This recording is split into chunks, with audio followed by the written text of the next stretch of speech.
დღეს გიყვებით დაუჯერებელ ისტორიას ამბავს, რომელიც სამტრედიაში მოხდა. დაიღუპა ახალგაზრდა კაცი, ახლობლებმა ის ილოვეს, იყო პანაშვიდები, გასვენება, დაკრძალვა ქელეხი. ამ ყოველფრის მერე კი ზუსტად რამდენიმე დღეში მათ შეტყობინება მიიღეს. გარდაცვლილი უწყებოდა, რომ ცოცხალია და ციხეში სასჯელს იხდის. საკუთარი პანაშვიდი კი ტელევიზორში შემთხვევით ნახა. რა მოხდა სამტრედიაში და ვინ დაასაფლავეს სხვის მაგივრად. ნახეთ ჩვენი სიუჟეტი. Domino თამაშობდი ციხეში, ბათუმის ციხეში. გავხედე, მოვინე დიდი ლაპარაკობ ბალკონის ქვევით. ხო და მე დაუბრახუნე ключник. მე ოთხალი ვარ, აი ხტარი ვარ. 46 წლის სლავა ბრუშკოვმა საკუთარი გარდაცვალების და დაკრძალვის შესახებ ტელევიზიით გაიგო. ის ამ დროს მანქანის სარკეების ქურდობისათვის ბათუმის ციხეში იჯდა. მეზობლებმა კი ამის შესახებ არაფერი იცოდნენ და თანასოფლელის გაუჩინარების შესახებ პოლიციას აცნობეს. სლავა ბრუშკოვზე ძებნა გამოცხადდა.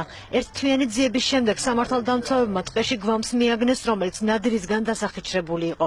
გაჩნდა ეჭვი, რომ ის სწორედ სლავა ბრუშკოვი იყო.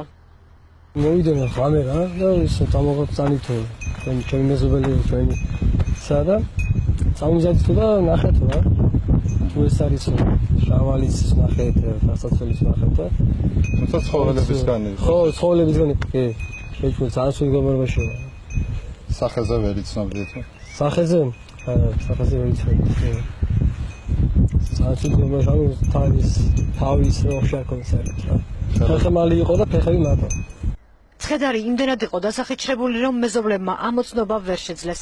ამობე, რომ გვამი ექსპერტიზაზე გადაასვენეს, რომელმაც დაასკვნა, რომ გარდაცვლილი ნამდვილად სლავა ბრუშკოვი იყო.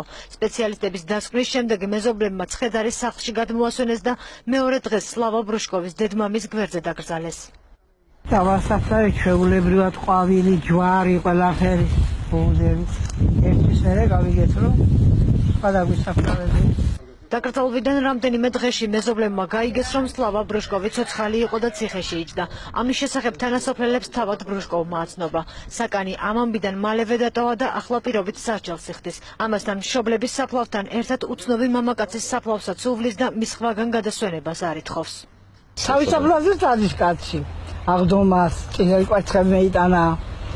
ხო და ღვინო და ყველაფერი დადის. თავისუფლად ვინ არის პასუხისმგებელი დაშვებული შეცდომის გამო და ვინ დაკრძალეს სლავა ბრუშკოვის მეზობლებმა თანასოფლელის ნაცვლად? ამ კითხვაზე პასუხი ვერც პოლიციისგან და ვერც ქუთაისის ექსპერტიზის ბიუროდან მივიღეთ. უცნობია ისიც, დაიწყო თუ არა გამოძიება იმ პირის იდენტიფიცირებისათვის, ვინც სლავა ბრუშკოვის სახელით დაკრძალეს. მეზობლების ინფორმაციით, ექსჰუმაცია განმეორებითი ექსპერტიზისათვის არ ჩატარებულა.